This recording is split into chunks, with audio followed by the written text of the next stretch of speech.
Selama bertahun-tahun, suamiku merawat ibuku layaknya seorang ratu hingga semua orang memujinya. Namun, saat ibuku meninggal, ia meninggalkan sebuah surat wasiat yang membuat semua orang syok. Ternyata selama ini suamiku bukan malaikat, melainkan iblis yang menyimpan rahasia sangat mengerikan. Sebelum ceritanya dimulai, silakan tulis di kolom komentar dari daerah mana saja teman-teman yang menonton cerita ini. Dan dengar cerita sambil aktivitas apa? Nyapu, ngepel, tiduran, rebahan atau apa? Yuk kita simak ceritanya. Suasana di ruang tamu rumah mewah itu terasa begitu mencekam dan dingin, seolah udara ikut membeku setelah prosesi pemakaman usai. Aroma bunga melati dan sedap malam masih menguar kuat, bercampur dengan bau tanah basah yang terbawa dari pemakaman. Di tengah ruangan, Citra duduk diam di sofa dengan wajah pucat dan tatapan kosong. Air matanya sudah kering, namun kesedihan mendalam jelas terpahat di garis wajahnya. Ia baru saja kehilangan satu-satunya keluarga kandung yang ia miliki, Ibu Wulan.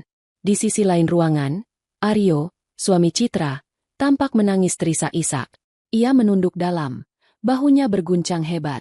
Di sampingnya, Ibu Lestari, tetangga yang dikenal paling cerewet namun memiliki pengaruh besar di lingkungan itu, menepuk-nepuk punggung Aryo dengan lembut. Wanita parubaya itu menggelengkan kepalanya dengan tatapan penuh simpati. Sesekali menyeka sudut matanya sendiri dengan tisu. Ia merasa begitu tersentuh melihat betapa hancurnya hati Aryo. Dimas, pengacara keluarga sekaligus teman masa kecil Citra, duduk di hadapan mereka semua. Ia membuka tas kerjanya dengan gerakan lambat dan hati-hati, lalu mengeluarkan sebuah amplop coklat tebal yang masih disegel rapi. Suara kertas yang disobek memecah keheningan di ruangan itu, membuat semua mata kini tertuju padanya. Aryo yang tadinya menunduk, perlahan mengangkat wajahnya. Meski matanya basah, ada kilatan antisipasi yang tajam di sana yang luput dari perhatian orang lain, kecuali Citra. Dimas berdeham pelan sebelum mulai membaca. Ia membetulkan letak kacamatanya dan menatap lurus ke arah hadirin yang tersisa di ruangan itu. Surat wasiat ini adalah hal terakhir yang ditinggalkan oleh almarhumah Ibu Wulan, dan Dimas tahu betul isinya akan mengguncang pondasi rumah ini. Suara bariton Dimas mulai terdengar membacakan pembukaan standar surat wasiat, tentang tanggal penulisan dan pernyataan kesehatan mental Ibu Wulan. Aryo tampak meremas tangannya sendiri, tidak sabar menunggu bagian pembagian harta. Semua orang tahu Ibu Wulan adalah pengusaha tekstil yang sukses dan memiliki aset di mana-mana. Aryo sudah membayangkan angka-angka fantastis yang akan segera menjadi miliknya sebagai upah jerih payahnya merawat mertuanya yang lumpuh selama 5 tahun terakhir. Sampailah Dimas pada bagian inti. Ia menarik napas panjang. Untuk menantuku tersayang, Aryo, yang telah merawatku bak seorang ratu selama aku sakit. Ketulusanmu tidak bisa dinilai dengan uang biasa. Oleh karena itu, aku menyerahkan kotak Pandora, milikku yang tersimpan aman di brankas bank utama. Kunci brankas tersebut ada pada pengacaraku, Dimas. Aryo tertegun sejenak. Keningnya berkerut. Kotak Pandora? Ia tidak pernah mendengar istilah itu sebelumnya dari mulut ibu mertuanya. Namun, otaknya yang serakah langsung menerjemahkan kata-kata itu sebagai kumpulan perhiasan berlian kuno, emas batangan, atau mungkin surat-surat saham bernilai miliaran rupiah yang dirahasiakan. Wajahnya yang tadi penuh duka palsu kini sedikit berbinar, meski ia berusaha keras menyembunyikannya di balik topeng kesedihan. Dimas melanjutkan bacaannya tanpa memberi jeda bagi Aryo untuk bertanya. Dan untuk putri kandungku satu-satunya, Citra, maafkan ibu. Nak, ibu tidak meninggalkan uang tunai sepeser pun untukmu, juga tidak ada aset properti yang bisa ibu berikan saat ini, karena ibu tahu kau sudah memiliki segalanya yang kau butuhkan untuk bertahan hidup. Kau adalah wanita kuat, dan warisan terbesarku untukmu adalah pelajaran hidup itu sendiri. Keheningan total menyelimuti ruangan. Ibu Lestari menutup mulutnya dengan tangan karena kaget. Bagaimana mungkin seorang ibu tidak meninggalkan apapun untuk anak kandungnya sendiri, dan justru memberikan kotak misterius kepada menantunya? Namun, bagi Ibu Lestari, ini semakin menegaskan betapa mulianya Aryo di mata almarhumah. Ia berbisik cukup keras hingga terdengar oleh semua orang, memuji Aryo sebagai menantu idaman yang mendapatkan ganjaran setimpal dari surga. Aryo berusaha keras menahan senyum kemenangannya. Ia melirik Citra yang masih diam membatu. Dalam hatinya, Aryo bersorak. Rencananya berhasil sempurna. Orang tua itu akhirnya mati dan meninggalkan harta karun untuknya, sementara istri bodohnya ini tidak mendapat apa-apa. Citra benar-benar tidak berguna. pikirnya. Setelah pembacaan selesai, Dimas menutup map tersebut. Kunci berangkas akan saya serahkan besok di kantor saya, Pak Aryo. Sesuai prosedur, ucap Dimas datar. Aryo mengangguk cepat, menyalami Dimas dengan genggaman yang terlalu erat. Satu persatu tamu mulai pamit, termasuk Ibu Lestari yang memeluk Aryo sekali lagi sambil memuji kesabaran laki-laki itu. Aryo mengantar mereka sampai ke pintu depan dengan wajah sendu yang dibuat-buat, mengucapkan terima kasih atas doa-doa mereka. Citra tetap duduk di sofa, tidak bergerak sedikit pun. Begitu pintu depan tertutup rapat dan suara mobil Ibu Lestari menjauh, atmosfer di dalam rumah berubah drastis dalam hitungan detik. Senyum santun di wajah Aryo lenyap seketika, digantikan oleh ekspresi beringas yang menakutkan. Ia berbalik badan, menatap Citra dengan tatapan jijik seolah sedang melihat sampah. Ia berjalan cepat menuju Citra dan membanting vas bunga yang ada di meja tamu hingga pecah berkeping-keping. Citra tersentak kaget, bahunya gemetar. Ia mendongak menatap suaminya yang kini terlihat seperti orang asing. Aryo mencengkeram rahang Citra dengan kasar, memaksanya menatap matanya yang merah karena amarah dan keserakahan. Aryo berteriak tepat di depan wajah Citra. Ia memaki bahwa ibunya adalah wanita tua yang bodoh karena menyusahkannya dengan teka-teki, kotak Pandora, dan tidak langsung memberikan uang tunai. Ia juga melampiaskan kekesalannya karena Citra tidak mendapatkan jatah uang tunai yang bisa ia rampas dengan mudah. Bagi Aryo, tidak adanya uang tunai berarti ia harus menunggu proses pencairan atau penjualan isi kotak itu, padahal ia butuh uang cepat. Dengan kasar, Aryo menghempaskan wajah Citra hingga istrinya itu jatuh tersungkur ke sofa. Ia menunjuk wajah Citra dengan telunjuknya yang gemetar. Aryo mengancam bahwa mulai malam ini, Citra tidak pantas tidur di kamar utama. Baginya, Citra adalah istri yang tidak berguna, sama seperti ibunya yang menyusahkan. Aryo memerintahkan Citra untuk tidur di kamar pembantu di belakang dekat dapur sampai ia berhasil mendapatkan kunci brankas itu dan melihat isinya. Citra tidak melawan. Ia hanya menatap nanar pada pecahan vas bunga di lantai. Tanpa sepatah kata pun, ia bangkit berdiri, membersihkan debu di rok hitamnya, dan berjalan gontai menuju area belakang rumah. Ia masuk ke dalam kamar pembantu yang sempit dan pengap, lalu menutup pintunya pelan. Di dalam kegelapan kamar kecil itu, Citra duduk di tepi ranjang besi tua. Air matanya kembali menetes. Namun kali ini bukan karena sedih, melainkan karena rasa sakit dari cengkeraman Aryo di pipinya. Malam itu menjadi awal dari neraka yang sebenarnya bagi Citra, sekaligus awal dari permainan catur yang sesungguhnya. Di dalam kamar pembantu yang sempit itu, Citra berbaring menatap langit-langit yang lembab dan berjamur. Suara Aryo yang sedang menelepon seseorang dengan nada tinggi terdengar samar-samar dari ruang tengah, namun Citra tidak lagi peduli. Pikirannya melayang mundur, kembali ke masa 3 tahun lalu, saat semua mimpi buruk ini bermula. Saat itu, ia masih percaya bahwa Aryo adalah suami terbaik di dunia, pelindung bagi keluarganya, dan sandaran yang kokoh. 3 tahun lalu, Aryo pulang ke rumah dengan wajah berantakan. Kemejanya kusut, dasinya longgar, dan matanya merah seperti orang yang tidak tidur berhari-hari. Citra yang saat itu sedang menyiapkan makan malam menyambutnya dengan khawatir. Aryo langsung bersimpuh di kaki Citra, menangis terseduh-seduh. Ia mengaku bahwa bisnis properti yang ia bangun dengan susah payah telah hancur lebur. Ia bilang, teman kepercayaannya membawa lari semua modal usaha, meninggalkan Aryo dengan hutang yang menumpuk dan kebangkrutan total. Citra, dengan hati yang tulus dan cinta yang buta, memeluk suaminya erat.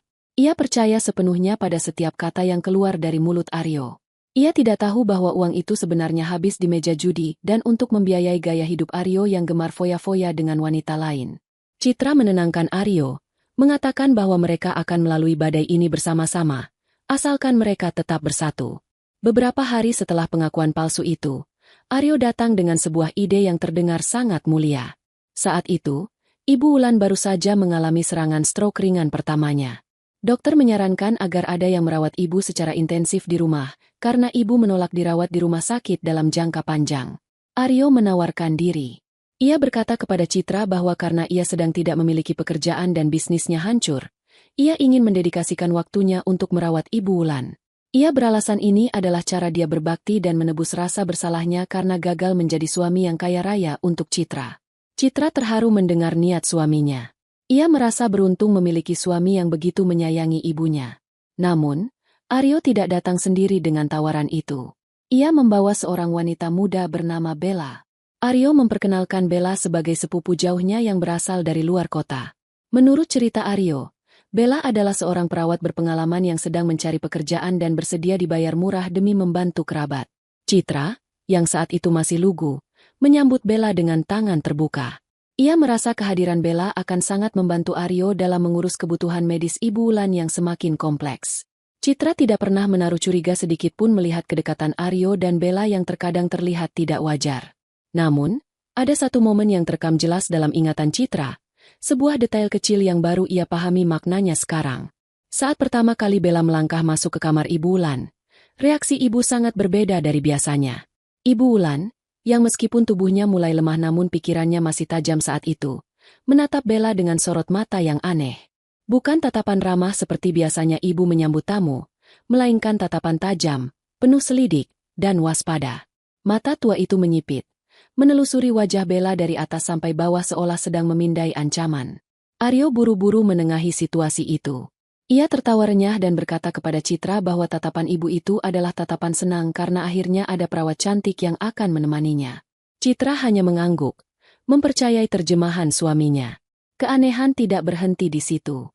Di hari-hari pertama Bella bekerja, Ibu Wulan menolak keras meminum obat atau teh yang diseduh oleh tangan Bella. Setiap kali Bella menyodorkan cangkir, ibu akan mengatupkan mulutnya rapat-rapat, bahkan memalingkan wajah. Bella sering mengadu pada Aryo dengan wajah memelas, berpura-pura sedih karena merasa ditolak oleh pasiennya. Aryo kemudian akan mengambil alih peran itu. Dengan sabar dan tutur kata yang lembut, Aryo akan mengambil cangkir dari tangan Bella dan menyuapi Ibu Wulan. Anehnya, Ibu Wulan mau menerima suapan itu jika Aryo yang memberikannya. Citra melihat pemandangan itu sebagai bukti betapa ibu sangat menyayangi Aryo. Ia berpikir ibu hanya sedang rewel karena sakit dan hanya percaya pada menantunya. Padahal, kenyataannya jauh lebih kelam. Ibu Wulan bukan sedang rewel. Insting seorang ibu dan pengusaha tajamnya mencium bahaya dari sosok Bella. Ibu Wulan tahu ada yang tidak beres dengan sepupu Aryo ini. Namun, Ibu Wulan juga sadar posisinya yang terjepit. Tubuhnya yang semakin hari semakin sulit digerakkan membuatnya tidak berdaya untuk melawan secara fisik. Ia menerima suapan dari Aryo bukan karena sayang, melainkan untuk menjaga citra Aryo di depan Citra, agar Citra tidak curiga dulu sebelum ibu memiliki bukti yang cukup. Ibu Wulan sedang bermain peran, sama seperti Aryo, namun dengan tujuan yang sangat berbeda, melindungi putrinya. Seiring berjalannya waktu, kondisi Ibu Wulan justru semakin memburuk di bawah perawatan Bella dan Aryo. Dokter yang dipanggil Aryo, yang ternyata juga kenalan Bella, selalu mengatakan bahwa itu adalah proses degeneratif alami. Citra mempercayai semuanya. Ia sibuk bekerja di luar rumah untuk menopang ekonomi keluarga, meninggalkan ibunya yang tak berdaya di tangan serigala berbulu domba. Citra mengusap air matanya yang mengalir ke bantal apek di kamar pembantu itu. Ingatan tentang tatapan tajam ibunya kini menghantuinya. Kenapa ia begitu buta? Kenapa ia tidak menyadari tanda-tanda itu lebih awal? Rasa bersalah menghimpit dadanya, sesak dan menyakitkan. Di luar kamar, suara Aryo terdengar lagi, kali ini tertawa lepas. Tawa kemenangan yang terdengar sangat menjijikkan di telinga Citra. Tapi di balik kesedihan itu, perlahan tumbuh benih kemarahan yang dingin di hati Citra. Ia sadar, air mata tidak akan mengembalikan ibunya, dan kepatuhan tidak akan menyelamatkannya dari Aryo. Jika Aryo berpikir ia bisa menghancurkan Citra semudah ia menghancurkan vas bunga tadi, maka ia salah besar. Citra membalikkan badannya, menatap kegelapan dengan mata yang kini kering dan tajam. Pelajaran dari ibunya mulai meresap. Jika ingin menang melawan ular, ia tidak boleh menjadi tikus, ia harus menjadi elang yang menyambar tanpa suara. Malam semakin larut di kamar pembantu yang pengap itu, namun mata Citra tak kunjung terpejam. Ingatannya terus berputar, menariknya mundur lebih jauh ke masa 6 bulan sebelum ibunya meninggal. Itu adalah hari yang mengubah segalanya, hari di mana selubung kebohongan Aryo pertama kali tersingkap, meski saat itu Citra belum sepenuhnya memahami seberapa dalam lubang kelinci itu. Siang itu, matahari bersinar terik. Citra pulang lebih awal dari kantor karena merasa tidak enak badan. Rumah besar itu tampak sunyi. Aryo dan Bella biasanya berada di kamar Ibu Wulan pada jam-jam seperti ini untuk sesi terapi siang. Sebuah rutinitas yang selalu diagung-agungkan Aryo sebagai bukti baktinya. Citra berjalan pelan menaiki tangga. Kepalanya pening. Saat melewati ruang kerja Aryo yang pintunya sedikit terbuka, langkahnya terhenti. Di atas meja kerja yang berantakan, sebuah monitor bayi, baby monitor, menyala. Alat itu dipasang di kamar Ibu Wulan agar Aryo bisa memantau kondisi ibu jika sedang berada di ruangan lain. Biasanya alat itu mati jika ada orang di kamar ibu, tapi kali ini, Aryo sepertinya lupa mematikannya. Suara statis mendesis pelan, diikuti oleh suara percakapan yang samar namun cukup jelas untuk didengar. Citra mendekat, berniat mematikan alat itu karena mengira Aryo sedang mengobrol biasa dengan Bella. Namun, kalimat yang keluar dari speaker kecil itu membuat darahnya berdesir dingin, membekukan langkahnya seketika. Orang tua ini alot sekali matinya. Suara Aryo terdengar frustrasi, kasar, dan tanpa sedikit pun nada kasih sayang yang biasa ia tunjukkan di depan Citra. Dosisnya naikkan lagi. Bel, jangan main-main. Jantung Citra berdegup kencang, seolah ingin melompat keluar dari rongga dadanya. Ia menahan napas, menajamkan telinganya, berharap ia salah dengar. Suara Bella menyahut, terdengar manja namun kejam. Sabar, Mas. Kalau terlalu cepat, nanti dokter curiga. Kita harus membuatnya terlihat seperti gagal organ alami. Lagi pula, dia sudah tidak bisa bicara. Dia cuma seonggok daging yang menunggu waktu. Masalahnya, waktuku tidak banyak, bentak Aryo. Suara benturan terdengar. Sepertinya Aryo memukul sesuatu. Si botak itu sudah menelepon lagi tadi pagi. Hutang judiku jatuh tempo bulan depan. 5 miliar. Bel, kalau si tua bangka ini tidak mati dan warisannya tidak cair bulan depan, mereka akan mengirim orang untuk menghabisiku. Kau mau pacarmu ini mati dipotong-potong rentenir? Dunia Citra terasa runtuh. Kakinya lemas. Hutang judi? 5 miliar? Dan mereka sengaja memperlambat atau mempercepat kematian ibu demi uang? Rasa mual yang hebat menyerang perutnya. Citra ingin berteriak, ingin mendobrak pintu kamar ibu dan mengusir dua manusia iblis itu. Namun, akal sehatnya yang tersisa menahannya. Jika ia masuk sekarang dan mengamuk, Aryo pasti akan menyangkal. Aryo pandai bersilat lidah, dan Citra tidak punya bukti rekaman. Dengan tangan gemetar hebat, Citra mencoba menenangkan diri. Ia harus memastikan kondisi ibunya. Ia berjalan menuju kamar Ibu Wulan, mengatur napasnya yang memburu, dan memasang wajah panik. Bukan panik karena mendengar percakapan itu, tapi berpura-pura panik karena kondisi ibunya. Citra membuka pintu kamar ibu dengan keras. Mas, ibu kenapa? Teriaknya. Berpura-pura baru saja sampai dan khawatir. Aryo dan Bella tersentak kaget. Dalam sekejap mata, Aryo mengubah ekspresinya. Wajah bengis yang tadi tersirat dari suaranya lenyap, berganti menjadi wajah suami yang prihatin. Bella yang sedang memegang suntikan kecil langsung menyembunyikannya ke saku seragam perawatnya dengan gerakan cepat. Sayang, kau sudah pulang? Tanya Aryo gugup. Keringat dingin terlihat di pelipisnya. Ibu baik-baik saja. Kami cuma sedang memberi vitamin. Citra tidak menjawab Aryo. Ia langsung berlari ke sisi ranjang ibunya. Tubuh Ibu Wulan tampak kurus kering. Matanya terpejam. Hati Citra hancur melihatnya. Ia menggenggam tangan ibunya yang terasa dingin. Ibu! Bisiknya lirih. Tiba-tiba, mata Ibu Wulan terbuka. Tatapan itu tidak kosong seperti yang sering dikatakan dokter. Ada sorot tajam, sadar, dan penuh urgensi di sana. Dan saat itulah terjadi sesuatu yang menjadi kunci dari segalanya. Tangan Ibu Wulan yang diklaim Aryo dan dokter sudah lumpuh total, tiba-tiba bergerak. Jari-jari keriput itu meremas tangan Citra. Bukan remasan lemah, melainkan cengkraman yang sangat kuat. Begitu kuat hingga kuku ibu menancap sakit di kulit telapak tangan Citra. Itu bukan refleks otot tak sadar. Itu adalah tenaga murni yang dikerahkan dengan sisa-sisa kekuatan terakhir. Citra terkejut dan hampir memekik. Tapi tatapan mata Ibu Wulan menghentikannya. Mata itu melirik tajam ke arah Aryo dan Bella, lalu kembali menatap Citra dengan intens, seolah berkata, "Diam, jangan tunjukkan kalau kau tahu." Sesaat kemudian, cengkeraman itu melepas perlahan, dan mata ibu kembali layu, kembali berpura-pura kosong.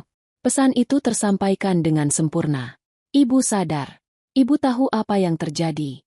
Dan ibu sedang bersandiwara demi melindungi nyawanya, dan nyawa Citra, sampai waktu yang tepat.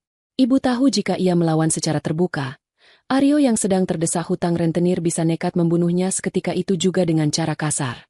Di kamar itu, di bawah tatapan pura-pura cemas Aryo, Citra menyadari satu hal besar. Suaminya bukan hanya penjahat, tapi juga pengecut yang sedang ketakutan setengah mati. Aryo memiliki kelemahan fatal, hutang judi dan ancaman rentenir. Nyawa Aryo ada di ujung tanduk. Pengetahuan ini adalah senjata bagi Citra. Jika Aryo butuh kematian ibu untuk selamat, maka Citra harus memastikan Aryo tidak mendapatkan sepeser pun saat ibu pergi. Saat itu, 6 bulan lalu, Citra memilih untuk diam. Ia membiarkan Aryo memeluknya, membiarkan Bella tersenyum palsu padanya. Tapi di dalam hatinya, istri yang penurut itu telah mati. Yang tersisa adalah seorang anak yang bersumpah akan membalaskan dendam ibunya dengan cara yang paling menyakitkan. Kembali ke masa kini, sehari setelah pemakaman. Sinar matahari pagi yang masuk melalui celah ventilasi kamar pembantu tidak membawa kehangatan bagi Citra. Ia terbangun dengan tubuh pegal karena tidur di kasur tipis. Namun, pikirannya jernih setajam silet. Hari ini adalah dimulainya perang terbuka, meski Aryo belum menyadarinya. Pintu kamar pembantu digedor keras dari luar. "Heh, bangun. Jangan mentang-mentang sedang berduka kau jadi malas-malasan." Suara Aryo menggelegar. Citra membuka pintu dengan wajah tertunduk. Rambutnya sengaja dibiarkan kusut.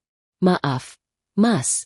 Aku baru bangun," cicitnya pelan, memainkan peran sebagai istri yang tertekan dan bodoh. Aryo menatapnya dengan jijik. Ia sudah berpakaian rapi, hendak pergi ke kantor pengacara Dimas untuk mengambil kunci brankas. "Bersihkan rumah. Bella akan datang nanti siang untuk membereskan sisa barang-barang medis. Jangan berani-berani menyentuh barang ibu tanpa izinku," perintah Aryo sebelum pergi, membanting pintu depan. Begitu suara mobil Aryo menjauh, postur tubuh Citra berubah tegak. Tatapan sayu itu lenyap. Ia segera bergerak cepat. Ia tahu Aryo akan sibuk berdebat dengan Dimas di kantor hukum karena Dimas sudah diinstruksikan oleh almarhumah ibu untuk mempersulit proses administrasi penyerahan kunci, mengulur waktu agar Aryo semakin frustrasi. Citra mengambil ponselnya yang ia sembunyikan di balik tumpukan baju kotor, karena Aryo sempat menyita ponsel utamanya semalam. Ia menghubungi Dimas menggunakan nomor darurat. "Dimas, dia sudah jalan," ucap Citra singkat. Suara tenang Dimas terdengar dari seberang. "Bagus. Aku akan menahannya selama mungkin dengan alasan verifikasi berkas. Kau punya waktu sekitar 3 jam. Citra, lakukan apa yang harus kau lakukan." "Terima kasih, Dim," jawab Citra. "Pastikan dia merasa menang hari ini, supaya dia lengah." Citra mematikan sambungan dan bergegas menuju kamar utama Ibu Wulan. Kamar itu masih menyisakan aroma obat-obatan yang menyengat. Citra mendekati kursi goyang kesayangan ibu yang terletak di sudut ruangan, menghadap ke jendela taman. Selama 5 tahun terakhir, ibu menghabiskan banyak waktu duduk di sana. Aryo dan Bella tidak pernah memeriksa kursi itu karena mereka sibuk mencari brankas atau perhiasan di lemari. Dengan hati-hati, Citra meraba bagian bawah bantalan kursi goyang tersebut. Jarinya menyentuh sesuatu yang keras di balik jahitan kain beludru. Citra mengambil gunting kecil dari laci meja, menyayat sedikit kain pelapis bagian bawah kursi. Sebuah buku harian kecil bersampul kulit hitam jatuh ke tangannya. Jantung Citra berdegup kencang saat membukanya. Tulisan di dalamnya berantakan. Jelas ditulis dengan tangan yang gemetar dan tenaga yang minim, namun isinya sangat rinci. 12 Februari, Aryo menyuruh Bella mencampur bubuk biru ke dalam supku. Rasanya pahit. Aku memuntahkannya ke dalam serbet saat Aryo menoleh ke arah TV. Perutku perih. 3 Maret, mereka bicara soal mobil baru. Aryo bilang sabar sedikit lagi sampai. "Nenek sihir, ini lewat. Tuhan, kuatkan aku untuk Citra." 20 April, Citra datang. Dia terlihat kurus. "Maafkan ibu. Nak, ibu harus pura-pura tidur. Kalau ibu bicara, mereka akan tahu ibu sadar dan mungkin akan membunuh ibu saat itu juga. Ibu harus bertahan sampai surat wasiat selesai diubah." Air mata menetes membasahi pipi Citra. Namun ia segera menyekanya. Buku ini adalah bukti betapa kuatnya ibunya berjuang sendirian di tengah sarang ular. Buku ini mencatat setiap tanggal, setiap jam pemberian obat, dan setiap percakapan jahat yang didengar ibu. Namun, bukti tulisan saja mungkin bisa disangkal Aryo sebagai tulisan orang pikun. Citra butuh sesuatu yang tak terbantahkan. Ia berjalan menuju rak buku besar di seberang tempat tidur. Di sana, berjejer boneka-boneka keramik koleksi lama ibu. Mata Citra tertuju pada satu boneka beruang porselen yang matanya tampak sedikit berbeda. 3 bulan sebelum meninggal, saat Aryo sedang pergi keluar kota untuk berjudi, Ibu Wulan sempat meminta Citra memanggil teknisi langganan lama keluarga untuk memperbaiki AC. Padahal, teknisi itu diminta ibu secara diam-diam untuk memasang kamera mikro di dalam mata boneka beruang tersebut. Ibu memberi kode pada Citra lewat tulisan tangan di kertas tisu yang kemudian langsung dibakar. Boneka beruang. Mata. Citra memanjat kursi kecil, meraih boneka itu, dan memutar bagian kepalanya dengan hati-hati. Di dalamnya terdapat slot memori kartu SD kecil. Citra mencabutnya dengan tangan gemetar. Ia segera berlari ke kamarnya sendiri, yang kini dikunci Aryo, tapi Citra punya kunci cadangan yang ia simpan sejak lama. Ia menyalakan laptop lamanya yang jarang dipakai, memasukkan kartu memori itu.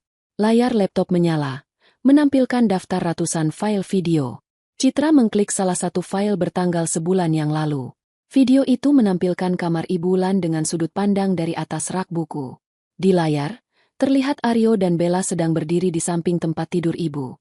Ibu Wulan tampak tertidur, atau pura-pura tidur. Aryo sedang menghitung tumpukan uang tunai di tangannya, mungkin uang belanja bulanan yang ia gelapkan. Bella sedang menggerus obat di meja. "Cepatlah, Bel. Orang dari ban menelponku terus," keluh Aryo dalam video itu. Bella tertawa kecil, lalu mendekati Aryo dan mencium pipinya. "Tenang saja. Racun arsenik dosis rendah ini bekerja pelan tapi pasti. Jantungnya akan melemah, ginjalnya akan rusak. Saat dia mati, tidak ada yang akan curiga. Citra yang bodoh itu malah akan berterima kasih padamu karena sudah merawat ibunya sampai akhir." Aryo tertawa terbahak-bahak. Suara tawanya terdengar begitu jernih dan memuakkan dari speaker laptop. Dasar istri tolol. Dia tidak tahu kalau sertifikat rumah ini sudah mau kualihkan begitu si tua ini mati. Citra menutup mulutnya menahan isak tangis kemarahan. Video itu merekam segalanya. Wajah mereka, suara mereka, pengakuan mereka tentang racun arsenik. Ini bukan sekadar bukti perselingkuhan. Ini adalah bukti pembunuhan berencana. Citra segera menyalin semua file itu ke dalam 3 flash disk berbeda dan mengunggahnya ke penyimpanan awan, cloud, yang terenkripsi. Ia tidak boleh gegabah. Jika ia menyerahkan ini ke polisi sekarang, Aryo mungkin masih punya celah untuk menyuap atau melarikan diri sebelum ditangkap. Aryo harus dihancurkan sepenuhnya. Ia harus dipermalukan, dimiskinkan, dan dipatahkan mentalnya sebelum dijebloskan ke penjara. Citra menyimpan kembali buku harian dan kartu memori itu di tempat yang paling aman, di dalam kotak pembalut wanita di kamar pembantu. Aryo yang jijik pada hal-hal perempuan tidak akan pernah memeriksa ke sana. Tepat saat Citra selesai merapikan semuanya, terdengar suara mobil Aryo memasuki halaman rumah. Citra mengintip dari jendela. Aryo turun dari mobil dengan wajah merah padam, terlihat sangat marah. Sepertinya Dimas berhasil membuatnya kesal setengah mati. Citra tersenyum dingin. Ia berjalan ke dapur, mengambil pisau untuk memotong buah, lalu meletakkannya kembali. Tidak, pikirnya. Menggunakan pisau terlalu baik untuk Aryo. Ia akan menggunakan ketakutan Aryo sendiri untuk membunuhnya perlahan-lahan, persis seperti apa yang Aryo lakukan pada ibunya. "Selamat datang di neraka, Mas Aryo," bisik Citra pelan, lalu memasang kembali topeng wajah bodoh dan ketakutannya, siap menyambut suaminya di pintu. Rumah besar itu kini terasa seperti penjara bagi penghuninya, namun ironisnya, bukan Citra yang merasa terpenjara. Justru Aryo dan Bella yang mulai merasakan dinding-dinding mewah itu menghimpit mereka perlahan. Sejak pulang dari kantor Dimas dengan tangan hampa, karena pengacara itu beralasan ada berkas administrasi bank yang belum lengkap, emosi Aryo menjadi sangat tidak stabil. Ia seperti bom waktu yang siap meledak kapan saja. Citra memulai serangannya dengan sangat halus, hampir tidak kasat mata. Ia tahu betul bahwa Aryo dan Bella adalah tipikal orang yang percaya diri secara lahiriah namun rapuh secara batiniah, terutama karena mereka menyimpan dosa besar. Citra memanfaatkan memori tentang Ibu Wulan untuk menghantui mereka. Malam itu, hujan turun deras disertai petir yang menyambar-nyambar. Bella, yang kini sudah terang-terangan menginap di kamar tamu, yang letaknya bersebelahan dengan kamar Ibu Wulan, sedang menyisir rambutnya di depan cermin. Aryo sedang sibuk di ruang kerja, berteriak-teriak di telepon, memohon perpanjangan waktu pada penagih hutang yang semakin beringas. Citra mengendap-endap ke dapur. Ia menyeduh teh melati, jenis teh kesukaan Ibu Wulan yang aromanya sangat khas dan kuat. Ia sengaja menyangrai daun teh itu sebentar agar wanginya menyebar ke seluruh penjuru rumah melalui ventilasi AC sentral. Setelah itu, Citra meletakkan secangkir teh panas yang masih mengepul di atas meja kecil di lorong depan kamar tempat Bella tidur. Tak lama kemudian, Bella keluar kamar hendak mengambil air minum. Langkahnya terhenti mendadak. Hidungnya mengendus aroma melati yang begitu pekat. Seolah-olah ada seseorang yang baru saja menyeduh teh tepat di depan hidungnya. Mata Bella terbelalak ngeri saat melihat cangkir porselen bunga-bunga milik almarhumah Ibu Wulan bertengger manis di meja lorong. Uap panas masih mengepul darinya. "Mas Aryo!" jerit Bella histeris. Ia mundur ketakutan hingga menabrak dinding. Aryo berlari keluar dari ruang kerja dengan wajah panik. "Ada apa? Kenapa kau teriak-teriak?" "Ibu! Ibu ada di sini, Mas. Lihat itu." Bella menunjuk cangkir teh dengan tangan gemetar. Wajahnya pucat pasi. "Siapa yang membuat teh itu? Baunya seperti kamar ibu." Aryo menatap cangkir itu dengan kening berkerut. Ia menyentuh cangkir itu. Masih panas. Ia menoleh ke arah dapur yang gelap. Lalu berteriak memanggil Citra. "Citra, keluar kau." Citra muncul dari arah kamar pembantu dengan wajah mengantuk yang dibuat-buat, sambil mengucek mata. "Ada apa, Mas? Kenapa ribut-ribut?" "Kau yang membuat teh ini," bentak Aryo, menunjuk cangkir itu. Citra menatap cangkir itu dengan bingung, lalu menggeleng polos. "Tidak, Mas. Aku sudah tidur sejak tadi. Mas kan yang pegang kunci dapur dan mengunci pintu belakang? Aku tidak bisa masuk ke dapur utama kalau malam." Aryo terdiam. Benar, ia memang mengunci akses dapur dari ruang belakang tempat Citra tidur karena takut Citra mencuri makanan. Aryo merinding. Jika Citra terkunci di belakang, lalu siapa yang menyeduh teh ini? Pembantu rumah tangga yang lain sudah pulang sore tadi. Mungkin kau lupa. "Mas, kau yang bikin sendiri tadi?" tanya Citra dengan nada lugu yang menusuk. Aryo menepis cangkir itu hingga jatuh dan pecah berantakan. "Jangan bicara omong kosong. Buang teh sialan ini," perintahnya kasar, berusaha menutupi ketakutannya sendiri. Namun, Citra bisa melihat tangan suaminya gemetar. Teror itu berlanjut pada jam 2 pagi. Citra, yang sudah memegang kendali atas sistem smart home yang terpasang di rumah itu, yang passwordnya tidak pernah diganti Aryo karena gaptek, mulai memainkan kartu asnya. Ia mengakses speaker yang tersembunyi di kamar Ibu Wulan, speaker yang dulu digunakan ibu untuk mendengarkan musik relaksasi.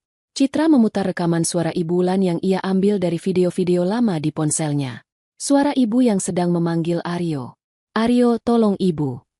Suara itu terdengar lirih, serak, dan menggema pelan, seolah datang dari dunia lain. Speaker itu volumenya diatur sangat rendah, nyaris seperti bisikan angin, namun cukup jelas terdengar di keheningan malam. Aryo terbangun dengan napas tersengal. Ia mendengar namanya dipanggil. Ia menoleh ke samping. Bella masih tertidur gelisah. "Aryo sakit." Kali ini suara itu terdengar lebih jelas. Aryo melompat dari tempat tidur, menyambar lampu tidur sebagai senjata. Jantungnya berpacu gila-gilaan. Ia tahu suara itu. Itu suara mertuanya saat sedang kesakitan di bulan-bulan terakhirnya. Bella terbangun karena gerakan Aryo. "Mas, ada apa lagi?" "Kau dengar itu?" bisik Aryo. Matanya liar menyapu ruangan gelap. "Dengar apa?" "Suara ibu. Dia memanggilku." Bella mulai menangis ketakutan. "Mas, jangan menakut-nakuti aku. Rumah ini ada hantunya. Aku tidak mau tinggal di sini lagi. Kita jual saja rumah ini sekarang." Aryo membentak Bella untuk diam, tapi keringat dingin mengucur deras di punggungnya. Rasa bersalah tidak pernah singgah di hati Aryo, tapi rasa takut akan pembalasan dendam dari arwah penasaran adalah hal yang berbeda. Aryo adalah orang yang percaya tahayul, dan Citra tahu itu. Keesokan harinya, suasana rumah semakin kacau. Aryo dan Bella terlihat seperti zombie karena kurang tidur. Mereka sering bertengkar karena hal-hal sepele. Bella menyalahkan Aryo yang tidak becus mengurus warisan sehingga mereka masih terjebak di rumah berhantu ini. Aryo menyalahkan Bella yang terlalu paranoid. Puncak serangan psikologis Citra terjadi siang itu. Aryo sedang menerima tamu, seorang kurir yang mengantar paket. Citra, yang sedang menyapu di dekat situ, sengaja menjatuhkan sebuah botol kecil obat dari saku daster lusuhnya. Botol itu menggelinding tepat ke kaki Aryo. Itu adalah botol kosong bekas obat racun tikus yang labelnya sudah dilepas. Tapi bentuknya sangat mirip dengan botol arsenik cair yang biasa dipakai Bella. Aryo memungut botol itu dengan cepat. Wajahnya berubah merah padam. Ia menoleh ke arah Bella yang sedang duduk di sofa. Kau ceroboh sekali. Kenapa barang bukti ini bisa ada di sini? Desis Aryo setengah berbisik, tapi cukup keras untuk didengar Citra. Bella bingung. Itu bukan punyaku. Semua stok sudah kuhancurkan kemarin. Lalu ini apa? Kau mau kita ketahuan pembantu? Aryo meremas botol itu. Matanya melirik tajam ke arah Citra yang masih menunduk menyapu. Aryo tidak sadar. Dalam kepanikannya, ia baru saja mengonfirmasi keberadaan barang bukti di depan Citra. Citra menyembunyikan senyum puasnya di balik rambut yang menutupi wajah. Mental mereka sudah mulai retak. Rasa saling percaya di antara Aryo dan Bella mulai terkikis oleh paranoia. Mereka mulai mencurigai satu sama lain. Aryo berpikir Bella ceroboh dan mungkin menjebaknya. Sementara Bella berpikir Aryo mulai gila dan berhalusinasi. Tanah pijakan mereka sudah goyah. Kini saatnya Citra memberikan dorongan terakhir untuk menjatuhkan mereka ke jurang kehancuran. 2 hari setelah teror malam itu, batas waktu Aryo habis. Pagi-pagi sekali, 3 orang pria bertubuh kekar dengan wajah garang mendatangi rumah. Mereka adalah penagih hutang. Mereka tidak masuk ke dalam, hanya berdiri di depan pagar besi yang tinggi, memukul-mukul gembok dengan tongkat baseball sambil meneriakkan nama Aryo. Tetangga mulai mengintip dari balik tirai jendela. Ibu Lestari bahkan terlihat berdiri di depan rumahnya dengan wajah penuh tanda tanya. Aryo panik setengah mati. Ia tidak berani keluar. Wajah, menantu idaman, yang ia bangun bertahun-tahun terancam hancur seketika. Ia memerintahkan satpam kompleks untuk mengusir mereka. Tapi para preman itu hanya tertawa dan berjanji akan kembali nanti malam dengan pasukan lebih banyak jika uang 5 miliar tidak disiapkan. Aryo masuk kembali ke dalam rumah dengan napas memburu. Ia menarik tangan Citra yang sedang membersihkan meja makan, menyeretnya kasar ke ruang kerja. Di sana, di atas meja, sudah tergeletak sebuah dokumen tebal. Tanda tangan ini, perintah Aryo, melempar pena ke arah Citra. Sekarang, Citra mengambil dokumen itu dan membacanya sekilas. Itu adalah surat kuasa menjual aset rumah mewah ini. Aryo berniat menjual rumah ini di bawah tangan dengan harga murah demi mendapatkan uang tunai cepat untuk membayar rentenir. Tapi mas, ini rumah warisan ibu. Ibu bilang rumah ini tidak boleh dijual. Ucap Citra dengan suara bergetar, masih mempertahankan aktingnya. Persetan dengan kata-kata ibu, teriak Aryo. Urat lehernya menonjol. Bella berdiri di sudut ruangan sambil menggigit kukunya. Terlihat sama paniknya. Aku suami kamu. Aku pemimpin di sini. Kalau aku bilang jual, ya jual. Tanda tangan atau aku patahkan jarimu.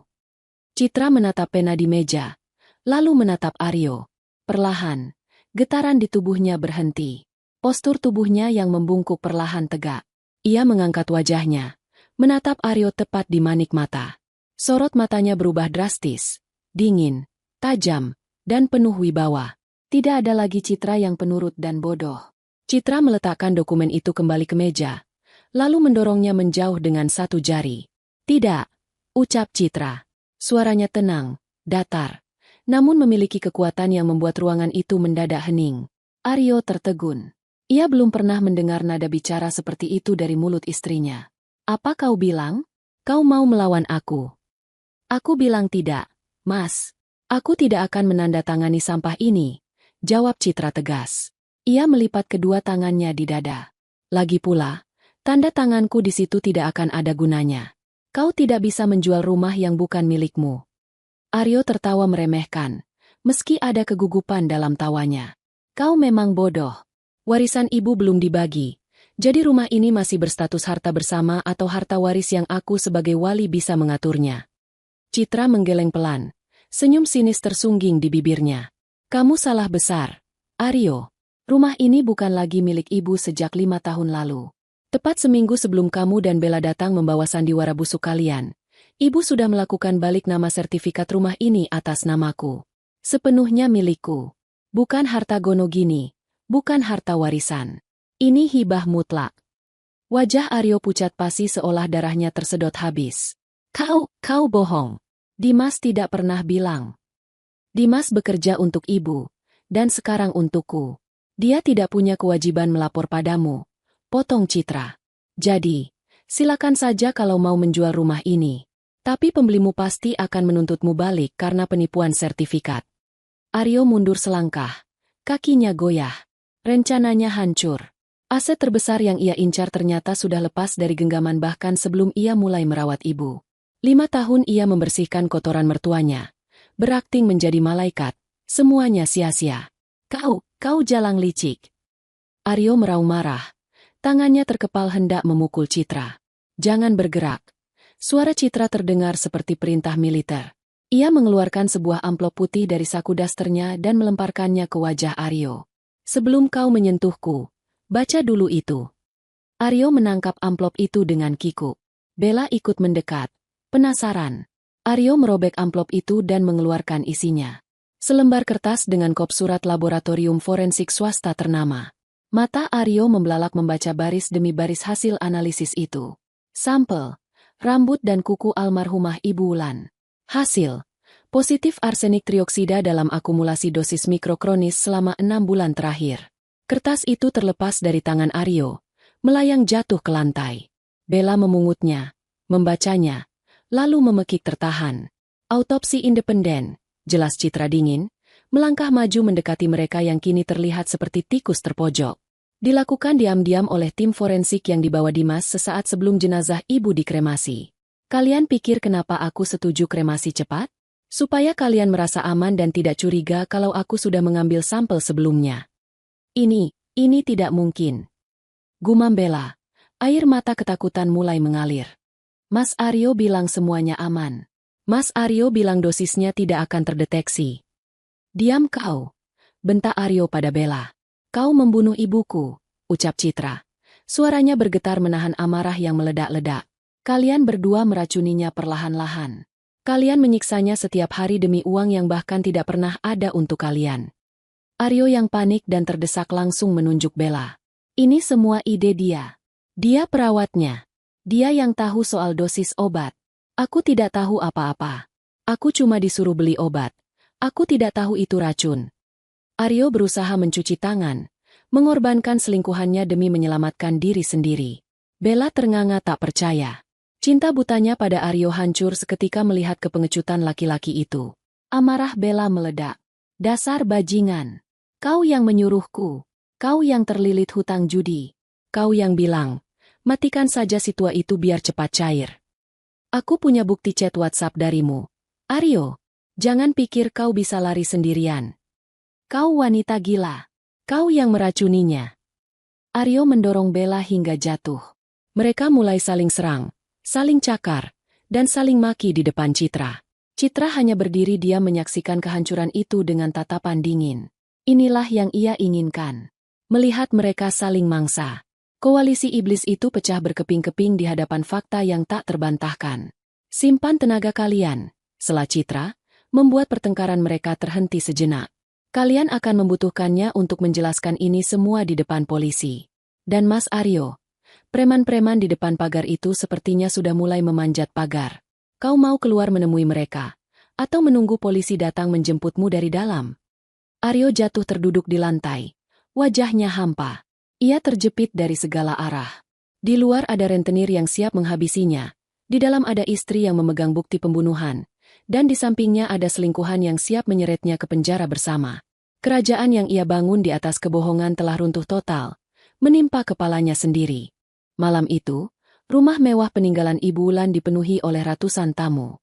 Tenda-tenda putih terpasang megah di halaman. Kursi-kursi berbalut kain sutra tertata rapi. Dan aroma masakan catering mahal bercampur dengan wangi bunga melati yang menyengat. Acara peringatan 40 hari meninggalnya Ibu Wulan digelar besar-besaran.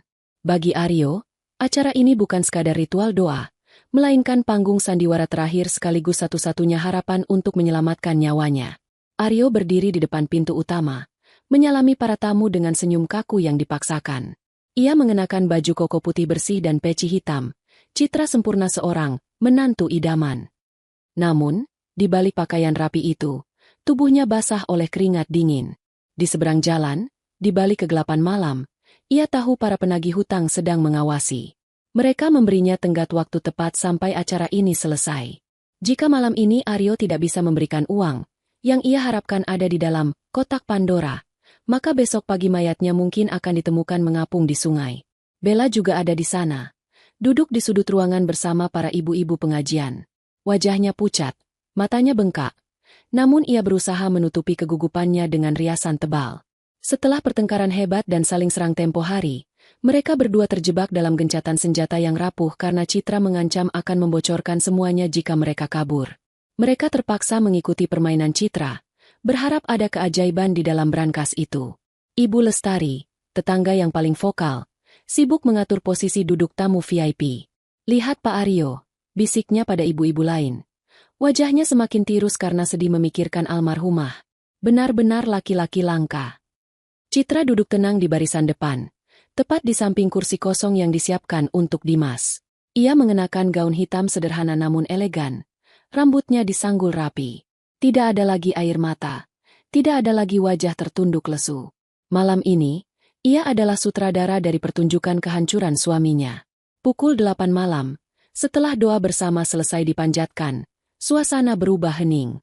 Dimas melangkah masuk ruang tengah membawa sebuah kotak logam berwarna perak. Semua mata tertuju padanya. Inilah momen yang ditunggu-tunggu. Pembacaan kelanjutan wasiat dan pembukaan kotak Pandora. Aryo menahan napas. Jantungnya berdegup begitu kencang hingga telinganya berdenging. "Tolonglah," batinnya menjerit. "Biarlah isinya emas, berlian, atau sertifikat tanah yang belum diketahui Citra. Apa saja yang bisa dijual cepat." Dimas meletakkan kotak itu di meja kecil di depan para hadirin. Ia mengeluarkan sebuah kunci emas kecil dari sakunya. "Bapak-bapak dan ibu-ibu sekalian," suara Dimas menggema melalui mikrofon, tenang namun berwibawa. "Sesuai amanat almarhumah Ibu Wulan, malam ini, di hadapan para saksi, kerabat, dan kolega bisnis, kita akan membuka kotak peninggalan beliau yang diwasiatkan khusus kepada menantunya, Saudara Aryo." Aryo maju ke depan dengan langkah gemetar. Ia berusaha tersenyum pada tamu undangan yang menatapnya kagum. "Silakan, Pak Aryo," ucap Dimas, menyerahkan kunci itu. Dengan tangan berkeringat, Aryo memasukkan kunci ke lubang gembok kotak itu. Klik. Suara kunci terbuka terdengar nyaring di keheningan ruangan. Aryo membuka tutup kotak itu perlahan. Cahaya lampu kristal ruang tamu menyoroti isi kotak tersebut. Senyum Aryo lenyap seketika. Tidak ada kilauan emas. Tidak ada tumpukan uang. Kotak itu berisi tumpukan kertas kusut dan sebuah flash disk berwarna merah. Aryo mengambil kertas-kertas itu dengan bingung.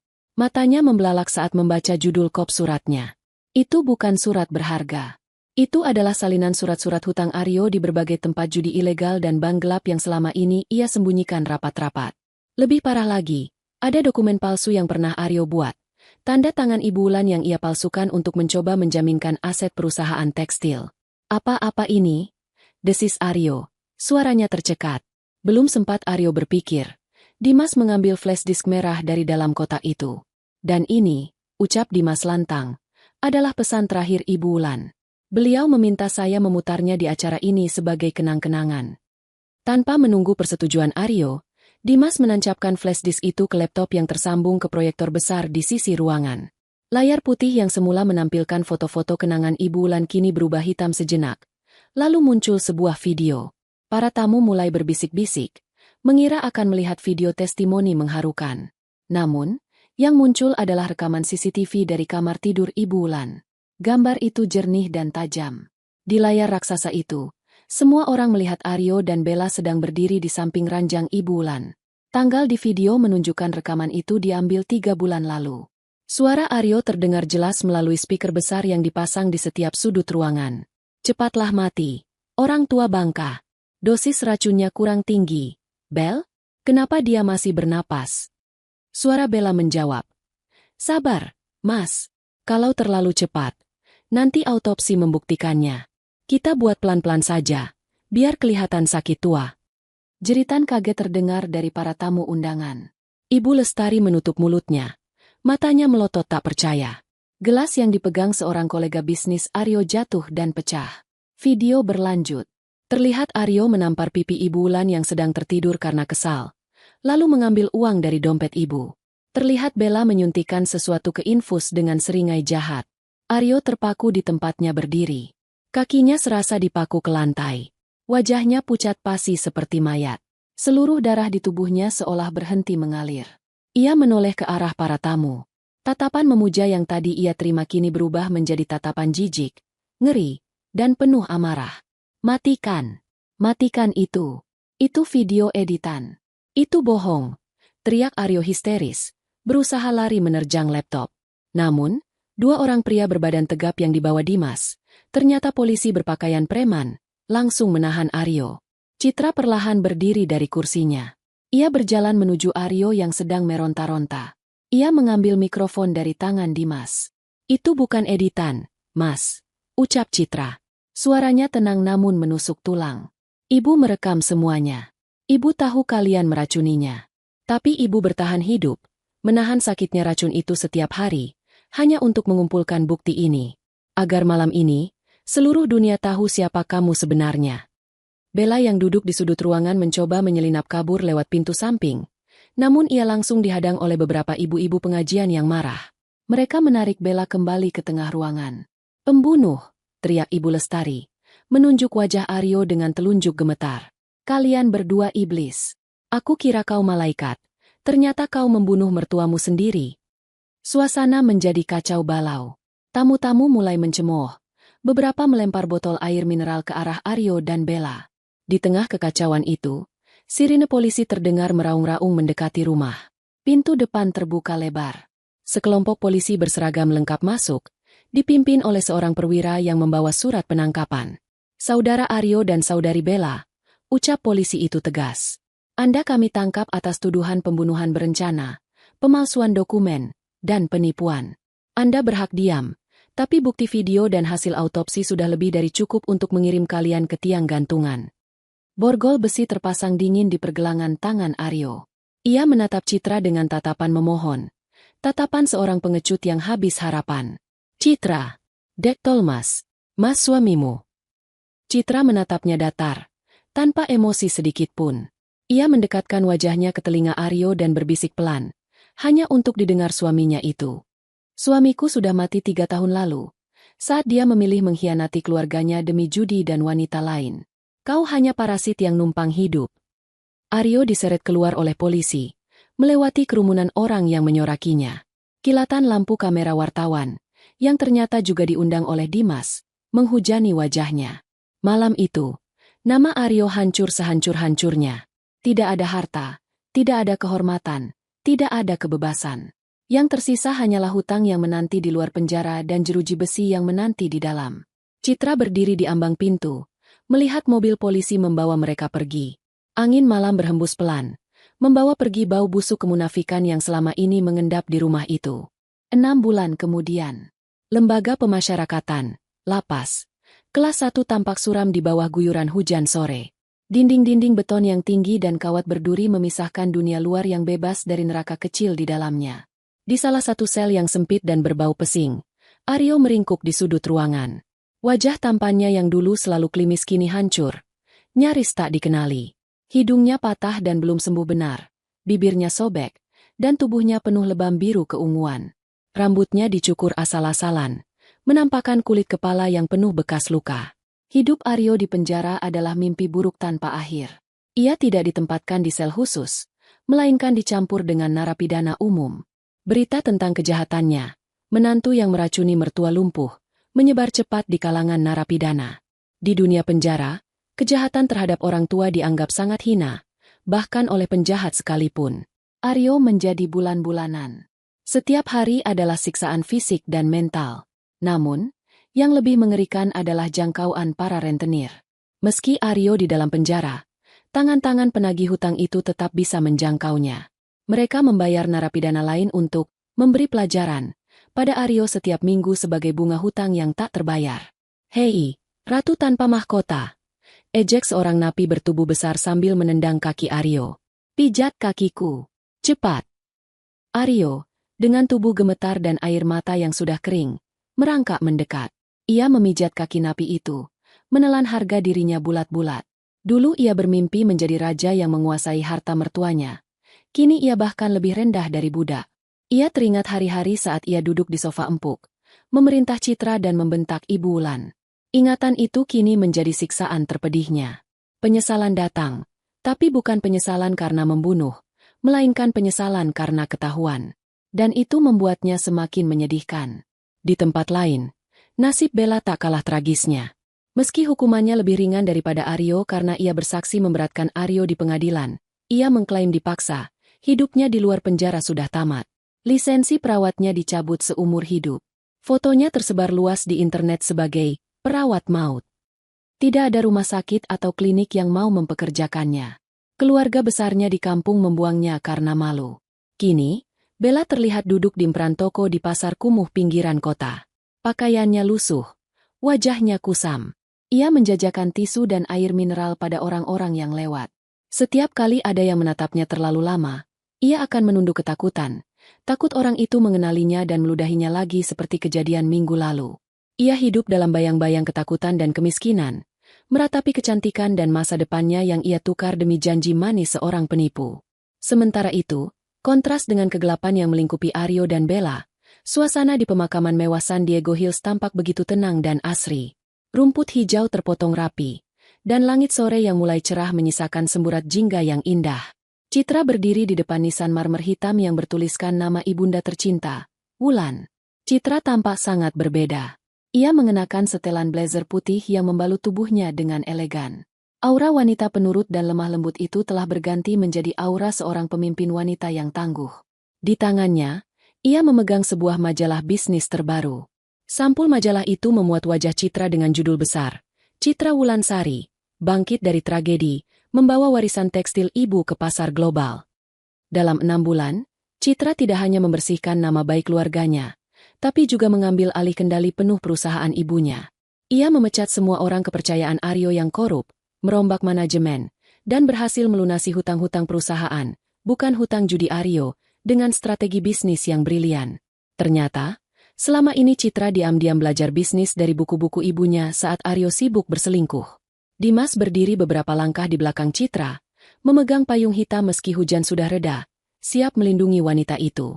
Hubungan mereka tetap profesional, namun ada kehangatan dan rasa hormat yang mendalam di antara keduanya. Dimas setia mendampingi Citra melewati badai hukum dan media. Citra berjongkok, meletakkan buket bunga lili putih segar di atas makam. Ia mengusap nama ibunya dengan lembut. Ibu, bisik Citra, senyum tipis tersungging di bibirnya. Semuanya sudah selesai. Mereka sudah mendapatkan tempat yang pantas. Perusahaan ibu aman, dan rumah kita sudah kembali bersih. Citra teringat kata-kata Aryo dulu, tentang bagaimana ia merawat ibu seperti ratu. Citra tertawa kecil, tawa yang terdengar getir namun bebas. Mas Aryo salah, Bu, gumamnya lagi, seolah berbicara pada angin. Dia pikir dia sedang memainkan bidak catur. Dia pikir dia memegang kendali karena ibu adalah ratu yang tidak bisa bergerak, dan aku hanyalah pion yang bisa dikorbankan. Tapi dia lupa satu hal. Citra berdiri tegak, memandang cakrawala yang luas. Matanya bersinar penuh tekad. Dalam catur, ratu memang bidak paling kuat. Tapi ketika ratu jatuh, pion yang berhasil maju sampai ke ujung papan akan berevolusi menjadi ratu yang baru. Dan ratu baru ini tidak akan pernah membiarkan siapapun menginjaknya lagi. Citra berbalik badan. Langkah kakinya mantap meninggalkan area pemakaman. Ia tidak menoleh lagi ke belakang. Masa lalu yang kelam sudah ia kubur bersama jasad ibunya. Kini, ia berjalan menuju mobil mewah yang sudah menunggunya, menuju masa depan yang cerah, kaya, dan sepenuhnya miliknya sendiri. Ayo, Dimas, kita ada rapat jam 5. Ucap Citra sambil membuka pintu mobil. Siap, Bu Citra. Jawab Dimas sambil tersenyum bangga. Mobil itu melaju perlahan meninggalkan pemakaman, membawa sang ratu baru menuju tahtanya yang sesungguhnya. 1 tahun telah berlalu sejak badai besar yang menghancurkan Aryo dan Bella. Jakarta yang sibuk tetap berputar seperti biasa. Namun bagi Citra, dunia telah berubah sepenuhnya. Ia bukan lagi istri yang berdiam diri di sudut rumah. Ia kini adalah sosok yang diperhitungkan di kancah bisnis tekstil nasional. Sore itu, sebuah acara lelang properti sitaan negara digelar di sebuah hotel bintang 5 di kawasan Jakarta Selatan. Ruangan ballroom yang megah dipenuhi oleh para pengusaha kakap, investor properti, dan tentu saja, para hiu darat yang mencari mangsa murah. Citra duduk di barisan depan, mengenakan setelan blazer berwarna merah marun yang membalut tubuhnya dengan wibawa. Warna itu sangat kontras dengan gaun hitam yang selalu ia kenakan setahun lalu. Di sampingnya, Dimas duduk dengan tenang, memeriksa berkas-berkas lelang di tabletnya. Kehadiran mereka berdua menarik perhatian banyak orang.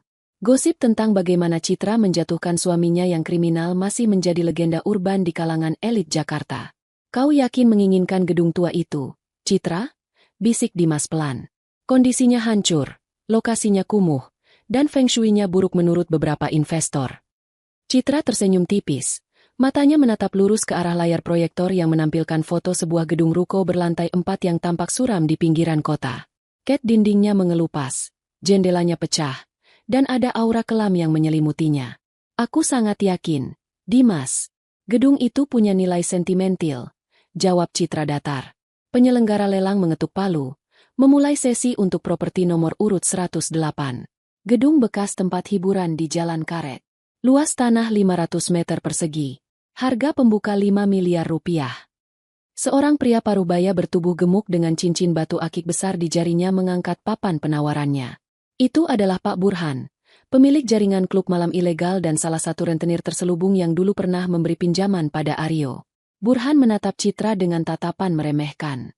Ia tahu siapa Citra, janda dari salah satu klien, bodohnya. 6 miliar, seru Burhan dengan suara parau, sambil menghembuskan asap rokok elektriknya ke udara. Ia menyeringai ke arah Citra, seolah berkata bahwa tempat kotor seperti ini bukan mainan perempuan baik-baik. Citra tidak menoleh sedikit pun. Ia mengangkat papannya dengan gerakan elegan. 8 miliar. Ruangan mendadak riuh. Kenaikan harga 2 miliar dalam satu kali penawaran adalah langkah agresif. Burhan mendengus, merasa tertantang. 9 miliar, teriak Burhan. 10 miliar, balas Citra cepat. Nadanya tenang seperti sedang memesan kopi. Burhan mulai gerah. Ia berdiri, menatap tajam ke arah Citra. Bu Citra, saya sarankan Anda mundur. Gedung itu bekas tempat judi dan klub. Penunggu, di sana. Tidak cocok untuk bisnis tekstil syariah Anda. Biar saya yang urus sampah masyarakat di sana. Kata-kata Burhan mengandung ancaman halus. Ia mencoba mengintimidasi Citra dengan reputasi dunia hitamnya. Dimas hendak berdiri untuk membela, namun Citra menahan lengan Dimas. Citra memutar kursinya perlahan, menatap Burhan tepat di mata. Terima kasih atas sarannya, Pak Burhan, ucap Citra. Suaranya jernih membelah keheningan ruangan lelang. Tapi Bapak salah paham. Saya tidak membeli gedung itu untuk bisnis tekstil. Dan saya tahu betul apa isi gedung itu. Di lantai 3 gedung itulah mantan suami saya menghabiskan uang warisan ibu saya di meja judi milik Bapak, bukan? Wajah Burhan memerah. Ia tidak menyangka Citra akan berani mengonfrontasinya di depan umum. Lalu kenapa Anda mau membelinya? Mau melanjutkan hobi suami? Ejek Burhan kasar. Citra tersenyum. Namun senyum itu membuat bulu kuduk orang yang melihatnya meremang. Senyum yang sama saat ia menjebloskan Aryo ke penjara. 15 miliar, ucap Citra. Menaikkan harga gila-gilaan, menutup peluang Burhan sepenuhnya. Dan saya membelinya bukan untuk melanjutkan, tapi untuk memusnahkan. Juru lelang ternganga sejenak, lalu buru-buru mengetuk palu 3 kali. 15 miliar. Terjual kepada Ibu Citra Wulansari. Burhan membanting papan penawarannya dan keluar ruangan dengan emosi meledak-ledak. Citra kembali duduk dengan tenang, merapikan blazernya. Dimas menatapnya dengan kagum sekaligus ngeri. Kau membuang 15 miliar untuk gedung rongsokan, Citra, kata Dimas sambil geleng-geleng kepala. Bukan membuang, Dimas, tapi membersihkan, jawab Citra. Seminggu kemudian, di depan gedung ruko suram itu, sebuah alat berat wrecking ball, bola penghancur, sudah bersiap. Area itu telah dipagari seng. Citra berdiri di seberang jalan, mengenakan helm proyek putih dan kacamata hitam. Gedung itu adalah simbol kehancuran keluarganya. Di sanalah Aryo pertama kali terjerumus judi, di sanalah Aryo berhutang pada rentenir, dan karena tempat itulah Aryo tega membunuh Ibu Wulan demi melunasi hutangnya. Gedung itu adalah akar dari semua kejahatan yang menimpa hidupnya. Dimas berdiri di sampingnya. Izin penghancuran sudah keluar. Apa rencanamu setelah ini rata dengan tanah? Aku akan membangun Graha Wulan, jawab Citra mantap. Sebuah pusat rehabilitasi gratis untuk pecandu judi dan narkoba. Sekaligus panti ureda untuk lansia yang terlantar. Aku ingin tempat yang dulu menghisap nyawa dan harta orang, berubah menjadi tempat yang memberi kehidupan. Dimas tertegun. Ia menatap wanita di sampingnya itu. Dulu ia mengenal Citra sebagai gadis kecil yang cengeng, lalu sebagai istri yang tertindas. Tapi hari ini, ia melihat sosok yang jauh melampaui itu. Citra tidak hanya membalas dendam, ia mengubah rasa sakit menjadi sesuatu yang mulia. Mendiang ibumu pasti sangat bangga, ucap Dimas tulus. Citra mengangguk pelan. Ia memberi isyarat tangan pada operator alat berat. Suara dentuman keras terdengar saat bola besi raksasa menghantam dinding gedung tua itu. Debu beterbangan ke udara. Tembok yang menjadi saksi bisu keserakahan dan dosa itu runtuh seketika. Satu persatu bagian gedung itu hancur, seiring dengan runtuhnya sisa-sisa trauma di hati Citra. Saat debu mulai mereda, Dimas merogoh saku jasnya. Ia mengeluarkan sebuah kotak bludru kecil berwarna biru tua. Citra, panggil Dimas. Citra menoleh, melepas kacamata hitamnya. Ya. Dimas membuka kotak itu. Di dalamnya terdapat sebuah bros antik berbentuk bunga teratai yang terbuat dari emas putih dan berlian. Bros itu berkilau indah di bawah sinar matahari sore. Ini. Citra menutup mulutnya kaget. Ini bros kesayangan ibu yang hilang 5 tahun lalu. Aku pikir Aryo sudah menjualnya. Aryo memang menjualnya ke pasar gelap, jelas Dimas. Aku butuh waktu 6 bulan untuk melacaknya. Ternyata bros ini berpindah tangan ke seorang kolektor di Singapura. Aku membelinya kembali untukmu. Anggap saja ini hadiah atas kemenanganmu di lelang kemarin. Mata Citra berkaca